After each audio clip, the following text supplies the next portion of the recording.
Hello friends, कैसे हो आप सब। तो आज हम बात करेंगे यूनिट नंबर 3 के बारे में, जिसका नाम है उद्यमिता के आयाम। तो यहाँ पे आयाम से मतलब है एरिया। जैसे कि हमारे 10th के बाद फील्ड्स होती है ना, आर्ट्स कॉमर्स साइंस, उसी तरीके से उद्यमिता के अंदर भी कुछ फील्ड्स होती है।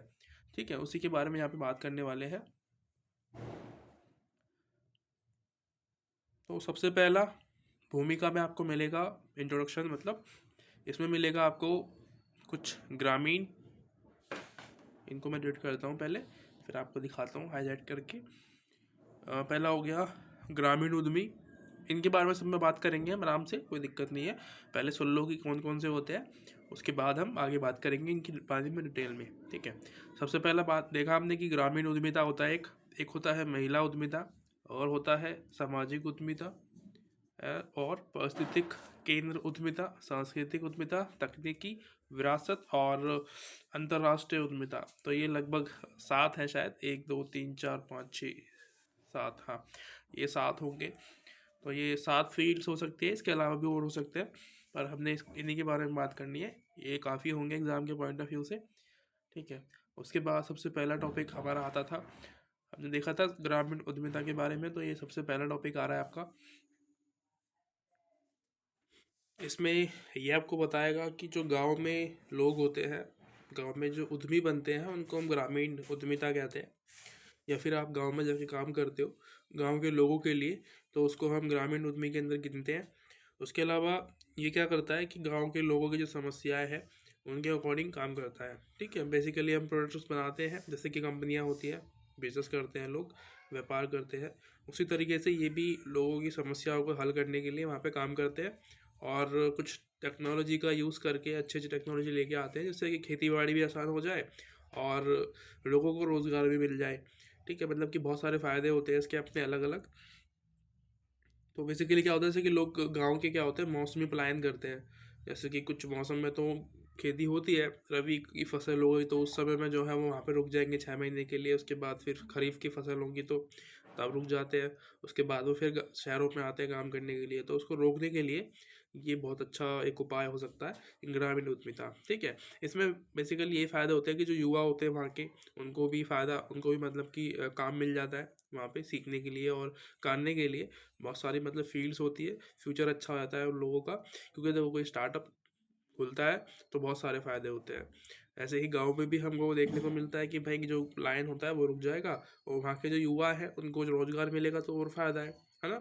उनके जो पेरेंट्स हैं वो तो पता चल रहा है खेती कर रहे हैं, वो जो बच्चा है वो पढ़ रहा है, अभी पढ़ने के बाद उसको कोई जॉब चाहिए, अब वो खेती तो करेगा नहीं, कुछ और करना चाहेगा, तो उसके लिए वो भी एक ऑप्शन वहाँ पे हो जाता है। प्रॉब्लम्स भी आती है, सब चीज़ में आती है, इतना इम्पॉर्टेंट नहीं है इसके अंदर प्रॉब्लम्स का। आपको सरकारी सहायता भी हो सकती है इसमें, वो गवर्नमेंट भी सहायता कर सकते हैं एनजीओज खोल के। ठीक है, उसके अलावा ग्रामीण उद्यमियों के महत्व बहुत सारे होते हैं। जैसे कि आपको यहाँ पे मिलेगा सबसे पहला इम्पोर्टेंस, कि जो मैंने बताया था आपको, रोज़गार के अवसर पैदा करता है ये, रोज़गार। उसके बाद विदेशी मुद्रा मिलती है हमें, यानी कि अगर कोई ग्रामीण क्षेत्र में काम कर रहा है तो बाहर देशों में भी बेचेगा। ठीक, जैसे कि इंडिया का कोई भी गांव है, वहाँ पे कोई प्रोडक्ट्स बन रहा है, कोई भी वस्तु बन रही है, तो वो बाहर बेची जाएगी किसी और देश में, तो वहाँ से जो है उस देश का जो करेंसी है वो हमारे देश में आएगा, उससे भी फ़ायदा होता है।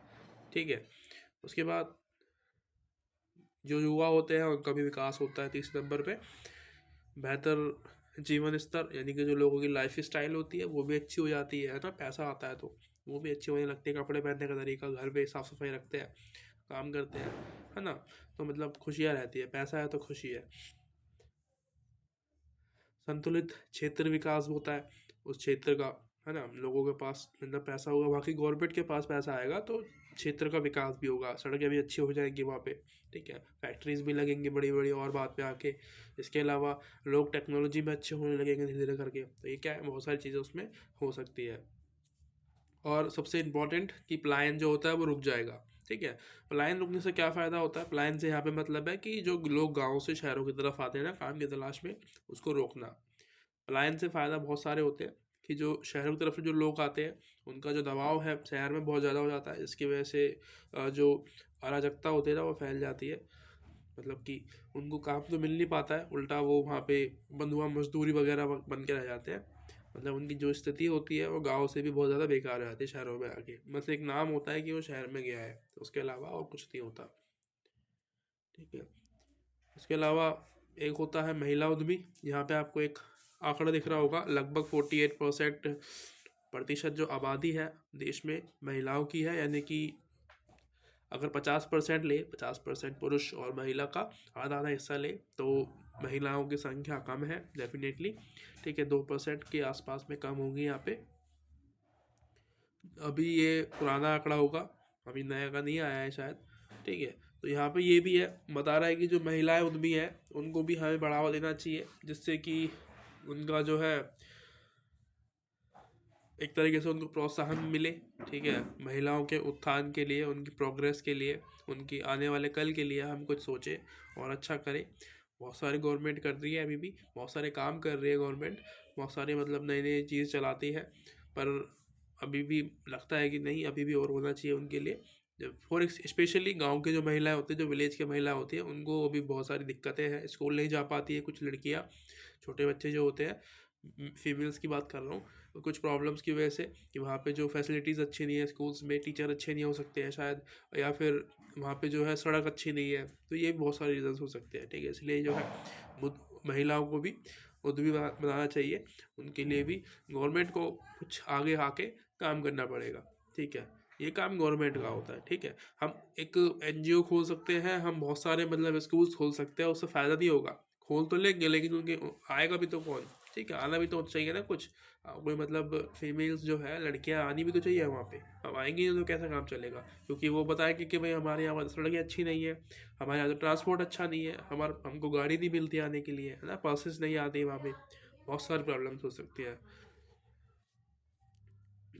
उसके बाद और भी देखते हैं यहाँ पे, बहुत ज़्यादा डिटेल से बात नहीं करनी होती है हमें, बस थोड़ा बहुत आप देख के चल दिए आगे, हो गया काम। ठीक है, मतलब क्वेश्चन आ गया तो आप आराम से कर लोगे, आप कोई दिक्कत थोड़ी ना है। अब वैसे भी हम तो बहुत क्रिएटिव होते हैं, एक एक बार समझ में आ जाए क्वेश्चन कि हाँ यहाँ से आया था, ये तो फिर भी मैंने बहुत अच्छा बता दिया आपको।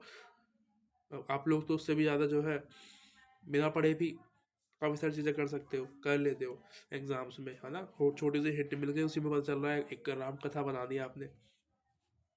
तो उसके बाद यहाँ पे आपको मिलेगा सॉरी सामाजिक उद्यमिता के बारे में, यानी कि सोशल एंटरप्रेन्योरशिप।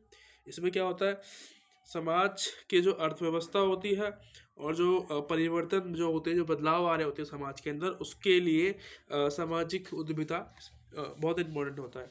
इसकी कुछ विशेषताएं भी होती है, जैसे कि भाई यहाँ पे क्षेत्र में परिवर्तन कारक जो होते हैं उसको समझना। ठीक है, उनके ऊपर काम करना। और सामाजिक उद्यमी निजी मूल्यों के अतिरिक्त सामाजिक मूल्यों का अनुसरण करता है, यानी कि जो सोशल वैल्यूज़ होती है उसके बारे में सोचता है, उसकी वैल्यू करता है, उनके ऊपर काम करता है ना, जिससे कि समाज जो है एक एक उसमें बढ़ जाए और काम करे सही तरीके से। मतलब टेक्नोलॉजी का यूज़ करना, नई नई मतलब तरीके का यूज़ करना, जिससे कि लोगों को फ़ायदा हो, है ना, उनकी इकोनॉमी अच्छी हो, उनका जो उनके जो परिवर्तन आ रहे हैं समाज के अंदर उसको ठीक किया जाए। राइट, यानी कि जो परिवर्तन आ रहे हैं वो उनके हिसाब से आए, प्रतिकूल हो, अनुकूल ना हो, सॉरी अनुकूल हो प्रतिकूल ना हो, यानी कि नेगेटिव ना हो, पॉजिटिव जो आ रहे हैं बदलाव वो होने चाहिए हमारी लाइफ में। ठीक है, जो होते हैं वही होने चाहिए। ऐसा नहीं है कि हम मतलब कि गरीबी की तरफ जा रहे हैं उल्टा, है ना। मतलब हमें तो आगे चलना चाहिए ना कि पीछे। इस तरीके से जो है यहाँ पे सामाजिक उद्यमी का काम होता है। उसके अलावा बहुत सारी विशेषताएं हैं, आप इनको देख सकते हो। बाकी जो था मैंने बता दिया आपको। पारिस्थितिक केंद्र उद्यमिता, इको इकोप्रेन्योरशिप कह रहे हैं इसको। इसमें क्या है, इसमें जो उद्यमी होते हैं वो इको फ्रेंडली जो प्रोडक्ट्स बनाने की कोशिश करते हैं। इको फ्रेंडली प्रोडक्ट्स कौन से होते हैं? ग्रीनरी वाले। जैसे कि अभी दिवाली का सीज़न चल रहा है, आज शायद दिवाली है, तो दिवाली के अकॉर्डिंग जो जो हम फायरवर्क जलाते हैं उसकी जगह पे कुछ ऐसे यूज़ करना जिससे कि प्रदूषण कम से कम हो, है ना, इको फ्रेंडली हो वो। और मतलब कि कुछ ऐसे गैजेट्स बनाना जिससे कि हमारा जो नेचर है उसको सेफ़ हो जाए, नेचर किसी तरीके से सेफ़ हो और अच्छी तरीके से हम लोग जो है सांस ले पाए। दिल्ली में मैं रहता हूँ तो यहाँ पे बहुत ज़्यादा मतलब खतरे से भी पार हो चुका है। जो पोल्यूशन का जो एक वो होता है ना, मापन होता है, वो बहुत ज़्यादा मतलब आगे पहुँच चुका है, मतलब टॉप पे हो गया है वो। 700 पर नहीं, इसके आसपास कुछ आ चुका है वो। तो इसको कम करने के लिए सोचता है ये पारिस्थितिक केंद्र उद्यमिता, ठीक है, इसलिए इसको इको पार्टनरशिप कह रहे हैं। उसके बाद और चलते हैं आगे।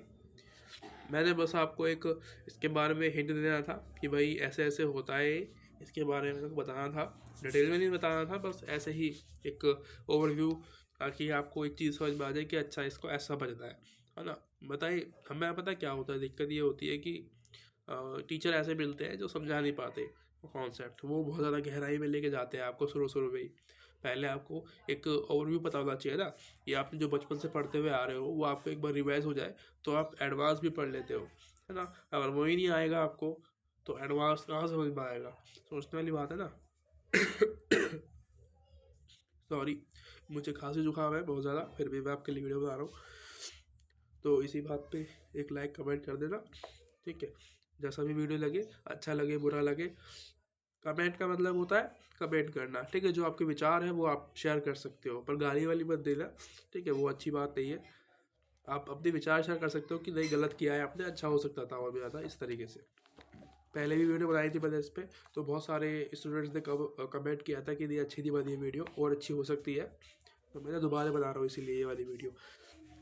ठीक है। उसके बाद आते हैं टेक्निकल यानी कि तकनीकी उद्यमिता पे। इसमें क्या होता है, ये लोग क्या करते हैं, जो टेक्नोलॉजी होती है, तकनीकी चीज़ों पर बनाने पर ज़्यादा ध्यान देते हैं, जैसे कि मोबाइल फ़ोन्स में कुछ नए नए फीचर्स लेके आना, है ना, लैपटॉप्स, टीवी। जैसे कि पहले टीवी तो नॉर्मल होते थे, केबल लगाया और चल दिए। अब के टीवी क्या है, आप इंटरनेट से कनेक्ट करके भी उनको चला लेते हो, एंड्रॉयड की तरह, स्मार्टफोन की तरह। तो ये भी क्या है, टच वाले भी टीवी आ गए अब। ये क्या है, जो टेक्नोलॉजी है वो दिन पर दिन परिवर्तन होती जा रही है, चेंज होती जा रही है, उसी को कह रहे हैं, ठीक है जी। बाकी अगर आपको और पढ़ना है इसके बारे में तो आप वो पढ़ सकते हो आराम से, कोई दिक्कत नहीं है। इसके बाद आपको ये आसानी से समझ में आने लगेगा, कोई भी समस्या नहीं होगी। विरासत और पर्यटन उद्यमिता, इसमें क्या है, जो भी हमारे पास हमारे पूर्वजों से मिला हुआ है हमको, जैसे कि हम नॉर्मली देखते हैं कि हमारे घर में क्या है ना, हमारे पूर्वजों का जिस जिस जमीन पर हम रहते हैं वो हमारी पूर्वजों की दी होती है ना। हमारे दादा परदादा यहीं पर रहे थे, तो वो हमको छोड़ के चले गए हमारे लिए ज़मीन को, जिसमें कि आज हम रहते हैं। मतलब बहुत सारे लोगों के पास होती है, कुछ के पास नहीं होती है। उसी तरीके से देश के लिए भी कुछ जो चीज़ें होती है वो हेरिटेज कहते हैं, उसको हम विरासत कहते हैं, ठीक है। जैसे कि हमारे इंडिया में लाल किला देख लो, आप ताजमहल देख लो, जहाँ पे लोग घूमने के लिए आते हैं, पर्यटन आते हैं, यानी कि टूरिस्ट आते हैं घूमने के लिए, बाहर के लोग आते हैं, विदेशी आते हैं। तो वो क्या है, एक वो भी एक उद्यमी है, उद्यमिता है, वो भी एंटरप्रेन्योरशिप की एक छोटा सा हिस्सा हो सकता है, उसको भी मान सकते हैं, क्योंकि वहाँ पे भी हमारा प्रॉफिट होता है। वहाँ पे भी हम सॉरी वहाँ पे भी हम नई नई जो है कुछ नई नई चीज़ें कर सकते हैं, जिससे कि वो अट्रैक्टिव लगे लोगों को, लोग जाना चाहे वहाँ पे। अभी लाल किले पे, शायद ये लाल किले पे बता रहा हूँ, नहीं कहीं पे बहुत सारी लाइट्स लगाई गई है अभी, है ना। इंडिया गेट पे देख लो आप जाके, ये दिल्ली के अंदर, वहाँ पे लाइट्स लगी हुई हैं, मतलब कि जिससे कि वो रात में चमकता है। इस तरीके से जो है वो इंटरप्रेन्योरशिप का ये एग्जांपल समझ सकते हो आप उसको, अगर आप दिल्ली में रहते हो, बाहर भी रहते हो, तभी आपको पता तो होगा यार दिल्ली में किस चीज़ें होती है। उसके अलावा और भी राज्य है, वहाँ के बारे में मुझे इतना पता नहीं है, मैं ज़्यादा नहीं गया वहाँ पे और राज्यों में। मैं दिल्ली में घूमा हूँ थोड़ा बहुत, मैं ज़्यादा घूमना पसंद भी नहीं करता।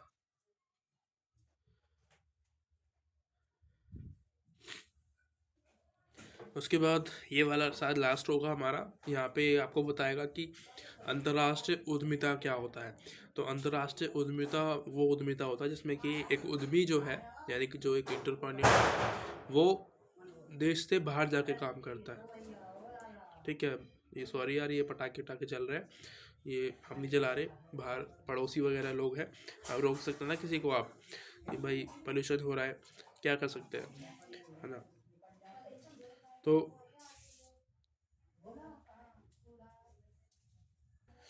ठीक है।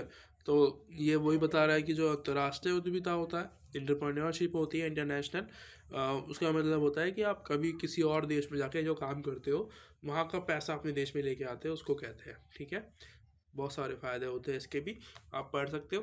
बाकी जो मेन काम था, जो मेन टॉपिक था, वो आपने समझ लिया है ना, जो समझने वाली बात थी। बाकी उसके अलावा बाकी जो अगर आप और एक्स्ट्रा पढ़ेंगे डिटेल में तो वो ओवरलोड हो जाएगा, आपका एग्ज़ाम में कुछ काम नहीं आएगा वो। हमने जो पढ़ना था वो यही था, क्योंकि आपको देखो याद तो यही रहने वाला है जो मैंने पढ़ाया है। जो आप खुद पढ़ोगे ना वो याद रहता है सही तरीके से। जो जो डिटेल में आप चीज़ें याद करते हो, आंकड़े वगैरह, वो आप बार बार रिवाइज करोगे जब जाके याद होगा। ये चीज़ें ऐसी है कि अंतर्राष्ट्रीय उद्यमिता ये तो बाहर जाके करते हैं। उसके अलावा हमने बात की कि विरासत पर्यटन उद्यमिता, इसका मतलब होता है कि जब हमारे देश पे कुछ अलग हमारे पूर्वज छोड़ के जाते हैं, कोई भी सौदा छोड़ के चले गए, पता चल रहा है कोई भी लैंड छोड़ के चले गए, उसी को कहते हैं, है ना, उसको कहते हैं। उसके अलावा तकनीकी उद्यमिता यानी टेक्नोलॉजी, जो जो उद्यमी नई नई टेक्नोलॉजी का यूज़ करके लोगों को इम्प्रेस करते हैं, लोगों को मतलब कि उत्साहित करते हैं उन चीज़ों को खरीदने के लिए, उसको कहते हैं। तो ये सब क्या है, एक उद्यमी के एग्जाम्पल्स है। ठीक है, एक विरासत कह सकते हैं हम इसको, कह सकते हैं एरिया, है ना, फील्ड कह सकते हैं कि भाई उद्यमिता की फील्ड बहुत सारी है। अभी हमने साथ तो बात कर ली है, इसके अलावा और भी हो सकती है। मैं ये नहीं कह रहा कि नहीं ये यही काफ़ी है, पर आपके एग्ज़ाम के लिए काफ़ी है। ठीक है, उस आपको अभी टेंशन लेने की जरूरत है नहीं कि भाई और भी हो सकती है क्या, ये काफ़ी है आपके लिए, आपको इतना ही दिया हुआ है, आपको इतना ही पढ़ना है। तो मिलते हैं अगली वीडियो में, अभी के लिए bye bye. Thank you so much for watching.